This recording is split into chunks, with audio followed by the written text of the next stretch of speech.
pero en este caso lo que más se está registrando tiene que ver con la circulación del virus de la influenza para la gripe, sí, y también el virus que genera bronquiolitis. Por eso mismo también implementamos un poco la metodología del barbijo, que vino a quedarse después de lo que fue la pandemia del COVID-19, ¿no? Mucha gente con barbijo hoy sabiendo que es una forma de prevención y de cuidarse. Tenemos un especialista, un profesional de la salud. Exactamente. Estamos en comunicación con Carlos Velasco, médico del Servicio de Neumonología Infantil del Hospital de Clínicas, en comunicación con la pantalla de Unife. Hola, Carlos. ¿Qué tal, doctor? Bienvenido. Matías y Amanda, un placer. Bien, ¿nos escuchás bien? Hola, Carlos. Muy bien. Bueno, ahí vemos... Bueno, ahí lo tenemos a Carlos, seguramente ya vamos a estar hablando con él, pero vale la pena recalcar esto, ¿no? Cómo cambió también la cultura del cuidado, el distanciamiento social cuando estamos con una enfermedad que tiene que ver con las vías respiratorias, en esta oportunidad la gripe y la bronquiolitis, que afecta a chicos, a grandes, aumentan los casos, de golpe la gente tiene fiebre y esa fiebre es producto ya de este virus que ingresó en el organismo y genera complicaciones. Complicaciones que muchas veces no son tratadas en el momento y después derivan de la peor manera. Sí, que tiene que ver también con la baja tasa de vacunación que se registra en Argentina, que se ha incrementado sobre todo después de la pandemia y durante la pandemia, porque muchas personas quizás por temor a contagiarse nos acercaban para poder completar justamente el calendario de vacunación. Y lo que más preocupa ahora es la circulación del virus de la influenza y también del virus respiratorio incisional. Ahora sí, doctor, Carlos, ¿nos escucha? ¿Cómo estás, Carlos?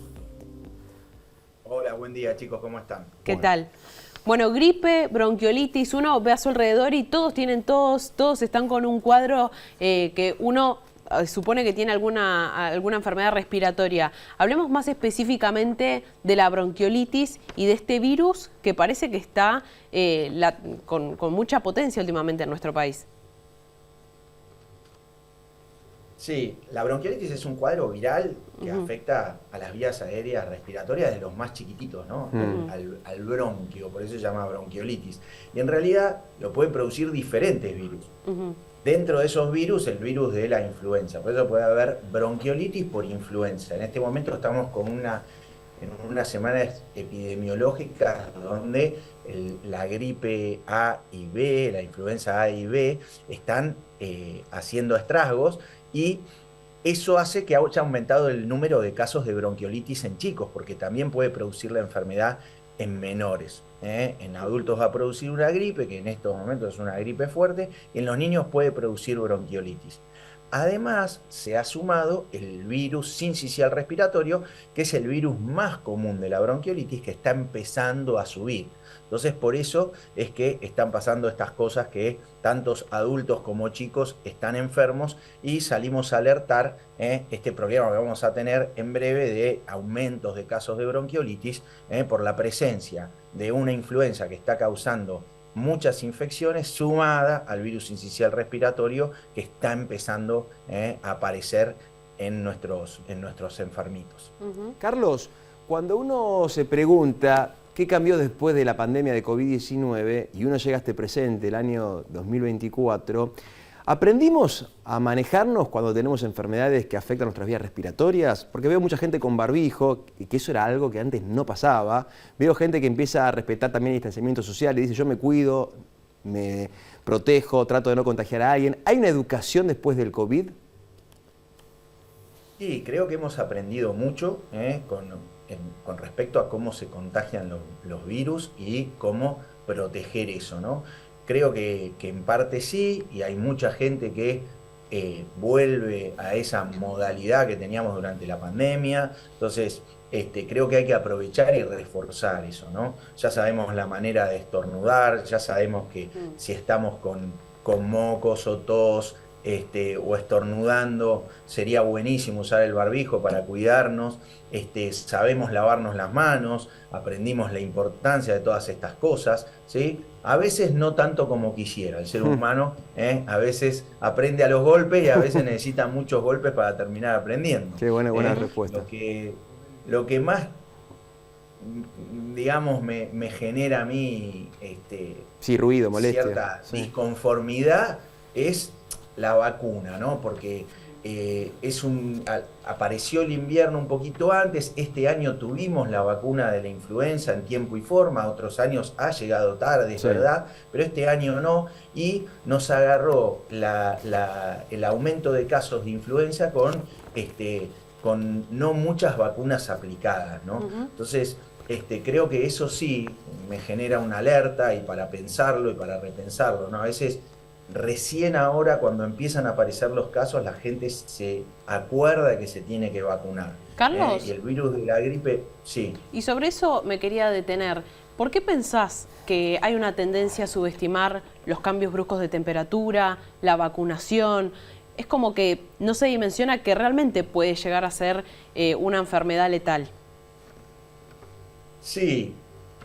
La influenza puede ser una enfermedad letal en pacientes de riesgo, ¿no? Entonces son esos grupos los que más necesitan la vacuna. Pero la realidad es que la influenza lo que hace generalmente es generar malestar, ausentismo laboral, y este año, porque se dio con más fuerza, eso tiene que ver con la epidemia de COVID también, ¿no? Que los virus post-COVID están generando, digamos, más problemas de los que generaban previo a la pandemia. Sí. Eso tiene que ver con el tiempo que estuvimos nosotros encerrados, nuestro sistema inmune estuvo como descansando, reposando 2 años, y de repente salimos a pelear, como el boxeador, digo, yo siempre estuvo de vacaciones sin entrenar 2 años, ese sistema inmune, y de repente me sacan a pelear y no es lo mismo. No estoy preparado, ¿no? Bueno, eso es nuestro sistema inmune, por eso que vemos que las gripes parecen más violentas de lo que teníamos recuerdo. Antes uno se engripaba, ahí está el 2, 3 punto. días ya estaba como nuevo, una fiebrecita, una subfebril y ya estabas bien. Y ahora estamos viendo casos de influenza que te dejan en cama. Días y días de fiebre alta y mal estado general, ¿no? Carlos, este es un programa que lo ve mucha gente, que ahora está despertándose, y por supuesto damos un servicio a la comunidad.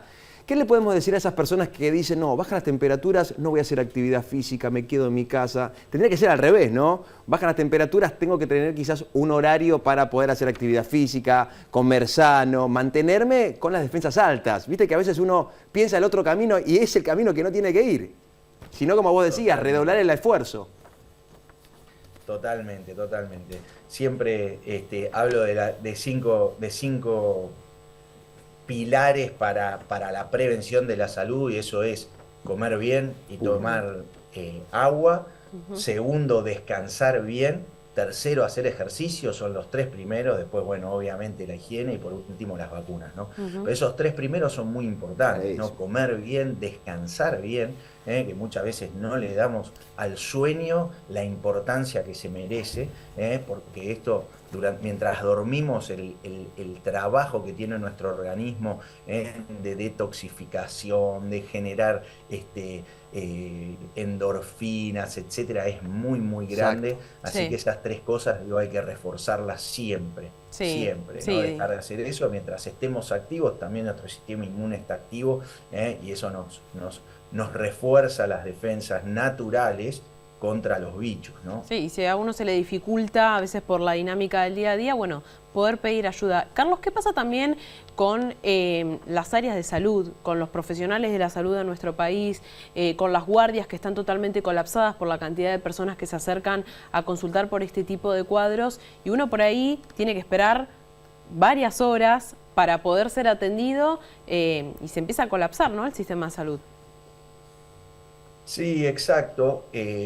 En esta época, sobre todo, y más en estos días que estábamos viendo la cantidad, cuanto más días de fiebre tenga una persona, más posibilidades tiene de ir a una guardia. Cuanto más enfermos haya, entonces se hace como un cuello de botella.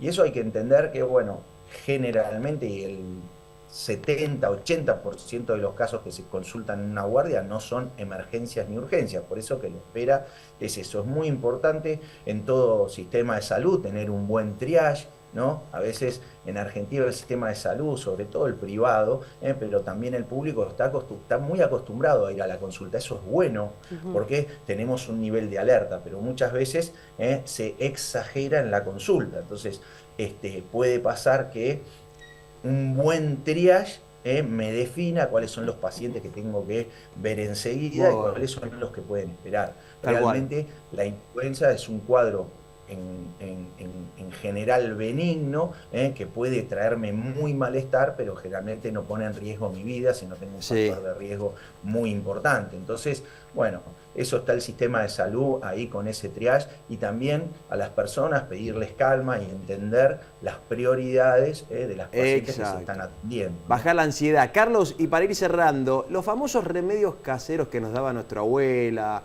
o que aparecía esa sensación de no, si tomas este tecito te vas a hacer bien, ¿eso existe? ¿Es un mito? ¿Uno puede en su casa decir, bueno, si tomo esto, elevo el sistema de defensas? ¿Existen esas pociones mágicas?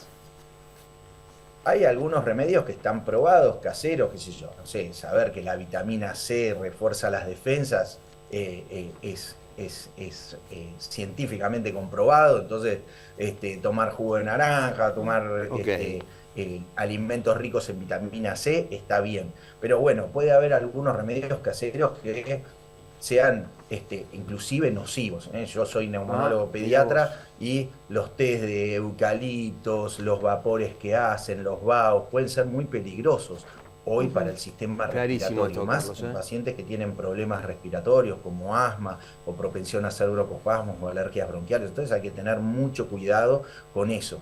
Y voy a decir algo más que me parece que es súper importante. La automedicación con los síndromes gripales en adultos es muy peligrosa, porque muchos de estos remedios son antigripales, que tienen diversos componentes antihistamínicos, efedrinas, pseudoefedrinas, todos mezclados, pueden ser bastante peligrosos para las personas que puedan tener alguna arritmia, algún problema cardiológico. Entonces la automedicación es muy peligrosa, o hacerle caso al amigo, no, yo tomé esto, en 3 días me curé. No, más bien, cada cuerpo es diferente. Eso te lo recetó un médico, yo lo puedo tomar. Mejor pregúntenle a su médico si pueden algunas de estas medicaciones, ¿no? Eso por un lado. Eso por un lado que es clarísimo, cada cuerpo responde diferente a una medicación, pero cuando hablaste de remedios caseros, dijiste que son peligrosos algunos. ¿Cuáles serían peligrosos? No, y hay muchos remedios como el anís estrellado o los vaos de algunos yuyos, pueden ser nocivos. Uno se puede generar una irritación en el aparato respiratorio y generar más problemas que mejoría. Ni hablar de los accidentes que tenemos por quemaduras.